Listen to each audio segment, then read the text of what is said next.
हमने sclerotic layer के बारे में पढ़ा। फिर जो नेत्र की संरचना में दूसरी जो लेयर है वो है कोरोइड। कोरोइड लेयर, रक्तक पटल। तो यहाँ पर हम देखेंगे कि इस स्ट्रक्चर में ये अपारदर्शी स्क्लेरा है और ये बाहर की तरफ उभरा हुआ कॉर्निया है। इसमें नीचे की तरफ यहाँ पर ये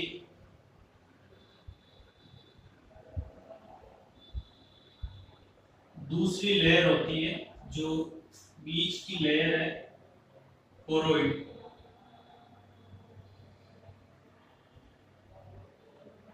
ये दूसरी जो लेयर है ये कोरोइड, और ये यहाँ पर स्क्लेरा और कॉर्निया के जुड़ने की जगह है, जहाँ पर दोनों आपस में जुड़ी रहती है, स्क्लेरा और कॉर्निया। इसमें आपको बताना है कि कोरोइड जो है ये नेत्र में मध्य की परत है। नेत्र में मध्य की परत है, बीच की मिडल लेयर। इस परत में रक्त वाहिनियों का घना जाल होता है। रक्त वाहिनियों का सघन जाल होता है, ठीक है। Network of blood vessels. तो इनमें ये जो रक्त वाहिनियां हैं, ये रक्त वाहिनियां में जो ब्लड है ये रेटिना को न्यूट्रिशन और यानी जो तीसरी लेयर है रेटिना को न्यूट्रिशन यानी पोषण, न्यूट्रिशन एंड ऑक्सीजन प्रोवाइड करवाती है। प्रोवाइड न्यूट्रिशन एंड ऑक्सीजन, ठीक है। ये जो कोरोइड लेयर है, ये कोरोइड लेयर जो तीसरी लेयर है रेटिना, उसको पोषण और ऑक्सीजन उपलब्ध करवाती है। इसके अलावा इस लेयर में मेलेनोसाइट्स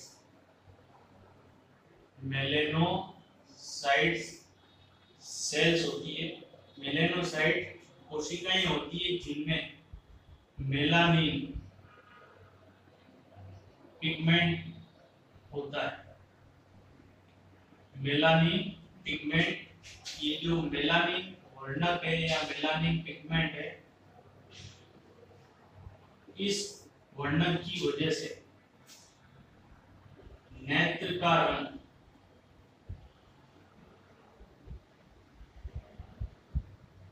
काला, भूरा या नीला दिखाई देता है। मेलानिन वर्णक की वजह से आई कलर जो है ब्लैक, ब्राउन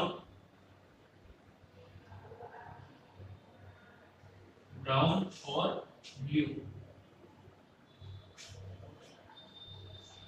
तो ये जो है नेत्र का जो रंग है, कलर जो है ब्लैक, ब्राउन और जो ब्लैक, ब्राउन और ब्लू कलर जो है ये मेलानिन पिगमेंट की वजह से होता है। यदि मेलानिन पिगमेंट ज्यादा है तो आई कलर जो होगा वो ब्लैक होगा, फिर कम होने पर इनमें से ब्राउन और ब्लू कलर की आई कलर दिखाई देता है। फिर हमें कोरोइड के अंदर नेक्स्ट हमें ये बताना है कि कॉर्निया यहाँ पर इस जगह पर यह फूलकर, यहाँ पर आपको बताना है कॉर्निया व श्वेत पटल के जुड़ने के स्थान पर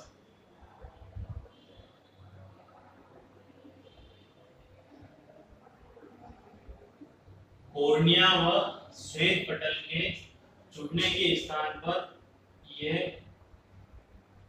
फूल जाती है। इस स्थान को सिलियरी बॉडी या सिलियरी काय कहा जाता है। सिलियरी बॉडी या सिलियरी काय कहा जाता है। सिलियरी बॉडी से यहाँ पर नीचे की तरफ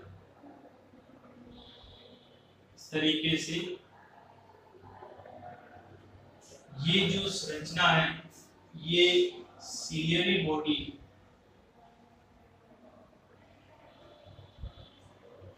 और यहाँ पर ये आइरिस परितालिका सिलियरी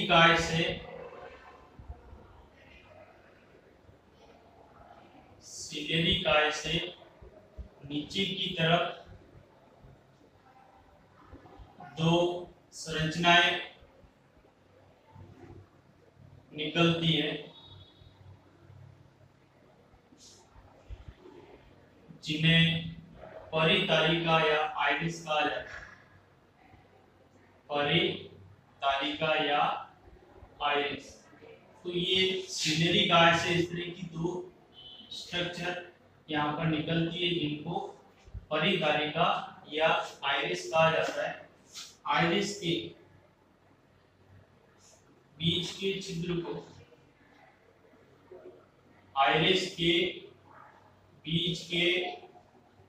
छिद्र को प्यूपिल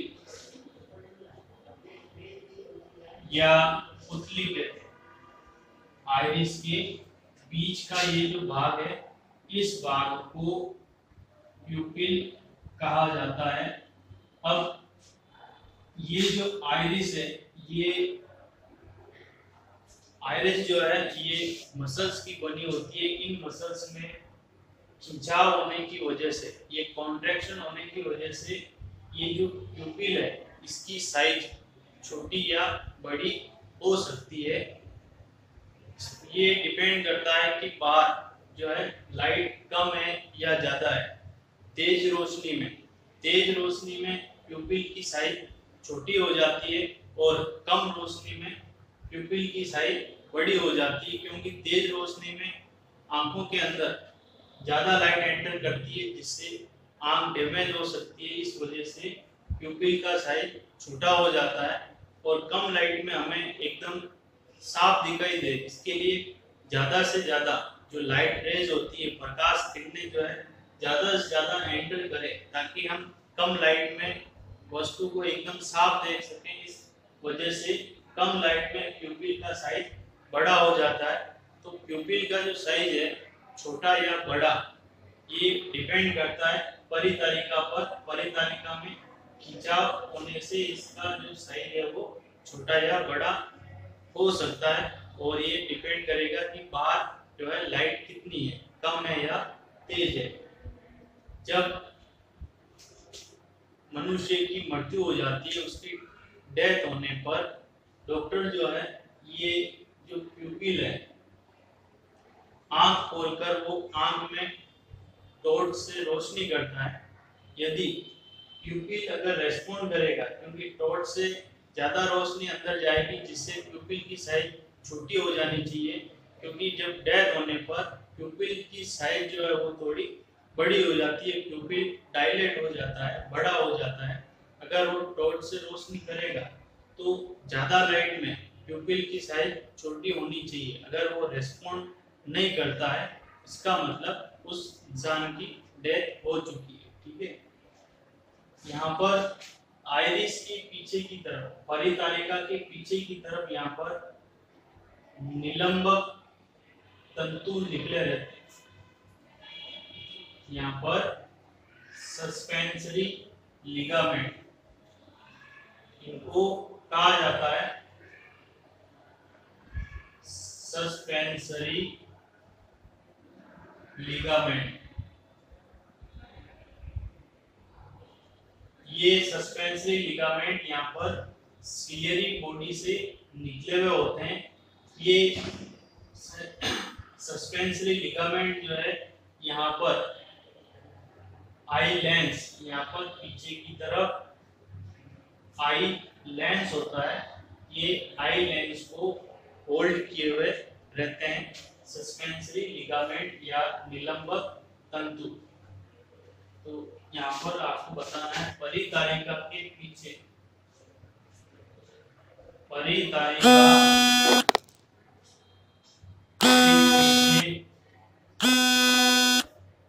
निलंबक तंतु निकले रहते हैं।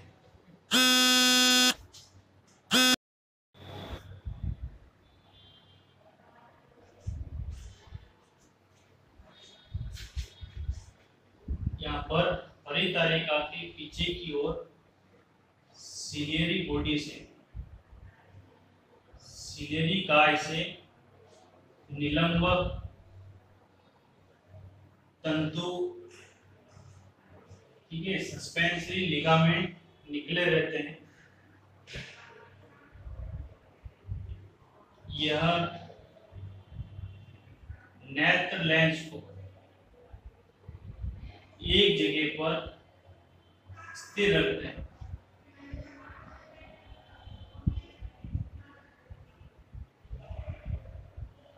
नेत्र लेंस को, यानी जो आई लेंस है, इस आई लेंस को ये होल्ड किए हुए रहते हैं। इनमें सस्पेंसरी लिगामेंट में खिंचाव से जो लेंस है, लेंस की जो रेडियस है उसको कम ज्यादा किया जा सकता है। इसको कहा जाता है पावर ऑफ एकोमोडेशन या नेत्र की समंजन क्षमता।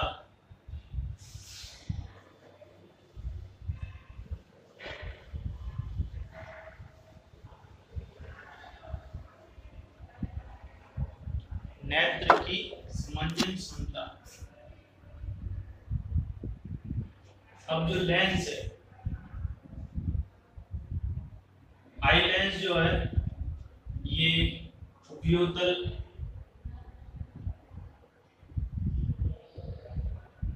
बाई कॉन्वेक्स होता है।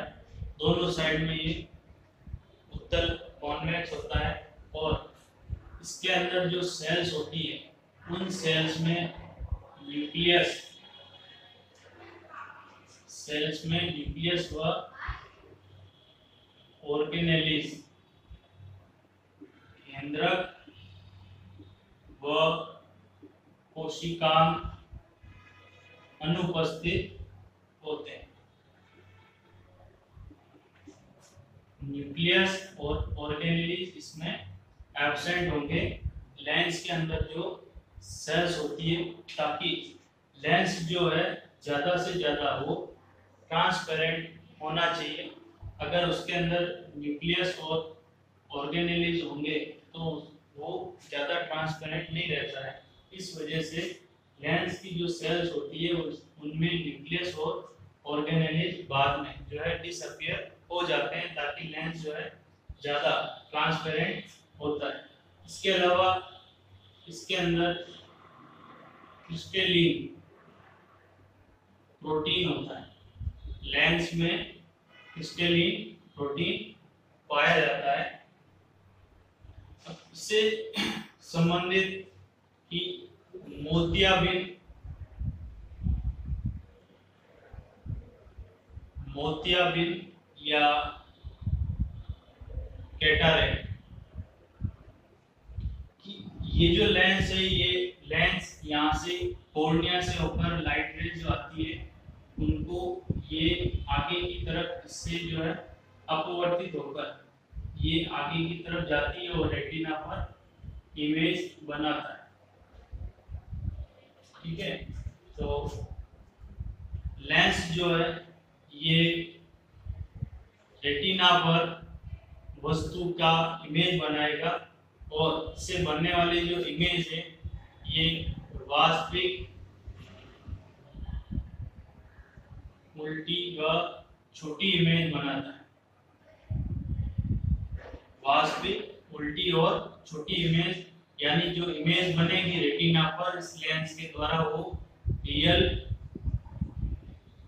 इन्वर्टेड और स्मॉल साइज की इमेज बनती। फिर इसके बाद में यहाँ पर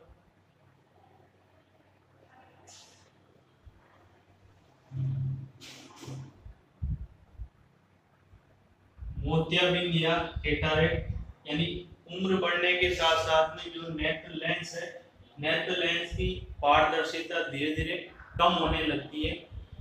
नॉर्मल अवस्था में लेंस जो है इन प्रकाश किरणों को इससे जो है निकलकर ये रेटिना पर इससे इमेज बनती है। लेकिन अगर इसकी पारदर्शिता कम हो जाती है, पारदर्शिता कम होने पर ये प्रकाश किरणों का इस तरीके से परावर्तन करने लग जाता है, जिससे वस्तु की इमेज सही नहीं बनती है। तो लेंस जो है धुंधला होता जाता है। धुंधला होने पर ये प्रकाश किरणों को परावर्तित करने लगता है, ठीक है, जिससे साफ नहीं दिखाई देता। इस स्थिति को मोतियाबिंद या कैटरेक्ट कहा जाता है। इसे दूर करने के लिए पहले के टाइम में उस जो डिफेक्ट लेंस है, डिफेक्ट लेंस को निकाल दिया जाता था और आदमी को एक मोटा काला चश्मा लगा दिया जाता था। लेकिन आजकल जो है उस लेंस को हटाकर यहाँ पर आर्टिफिशियल लेंस लगा दिया जाता है। उस आर्टिफिशियल लेंस को कहा जाता है इंट्रा ऑक्यूलर लेंस। यहाँ पर मोतियाबिंद में जो डिफेक्ट लेंस है, डिफेक्ट लेंस को हटाकर उसकी जगह पर आर्टिफिशियल लेंस लगा दिया जाता है। उस आर्टिफिशियल लेंस को इंट्रा ऑक्यूलर लेंस कहा जाता है, IOL, ठीक है, जिससे ये समस्या दूर हो जाती है। तो ये जो है दूसरी लेयर है कोरोइड, इसके बारे में। फिर इसके पश्चात हम तीसरी लेयर के बारे में पढ़ेंगे, रेटिना के बारे में।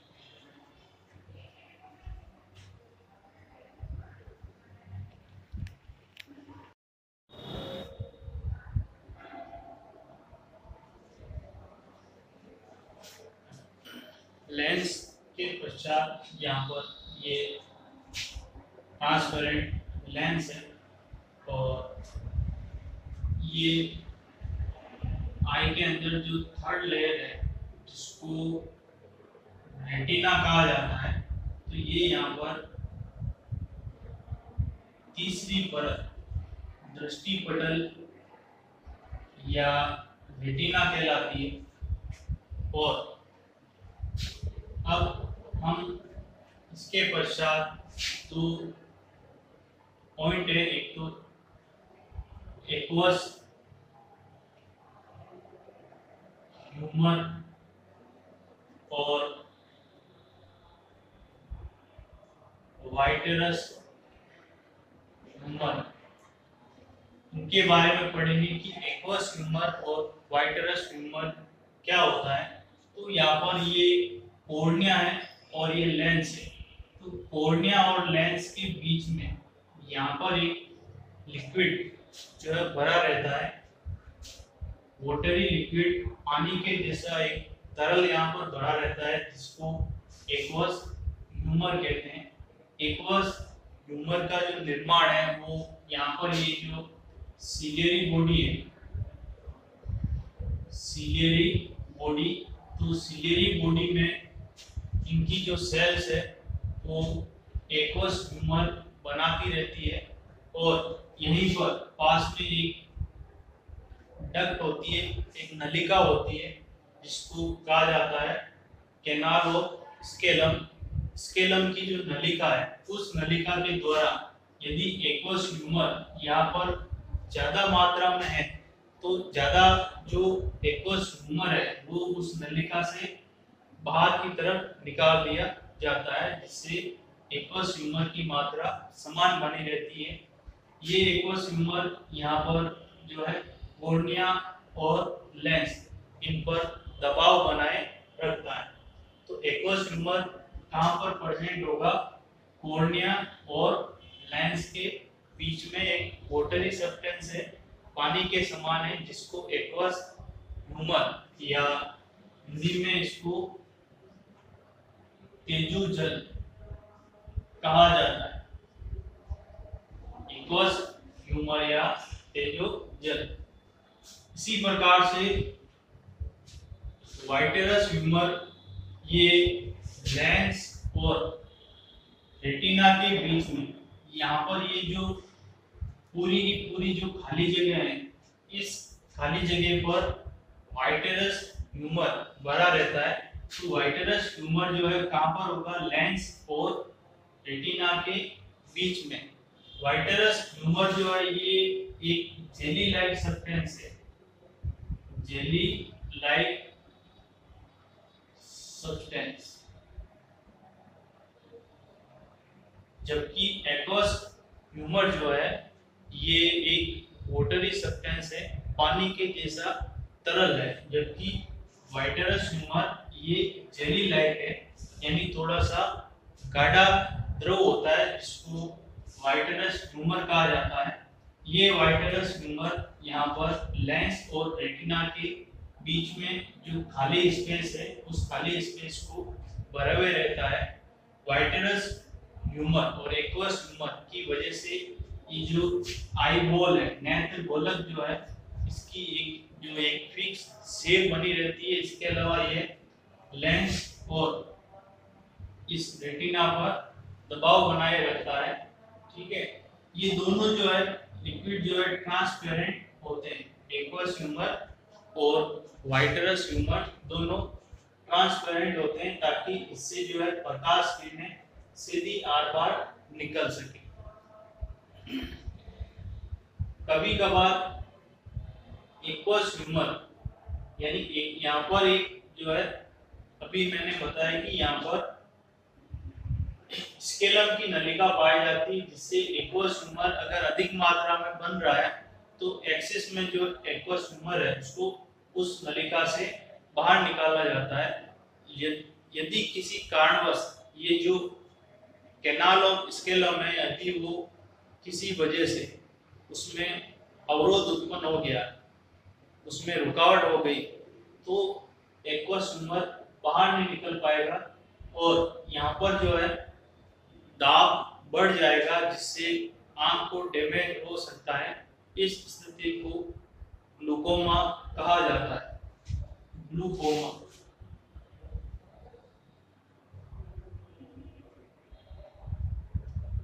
वह स्थिति है जब स्केलम नलिका जो है, स्केलम नलिका में रुकावट की वजह से एक्वस ह्यूमर की मात्रा बढ़ जाती है, जिससे अंदर का दाब बढ़ जाता है और ये रेटिना और इनको नुकसान पहुंचा सकता है।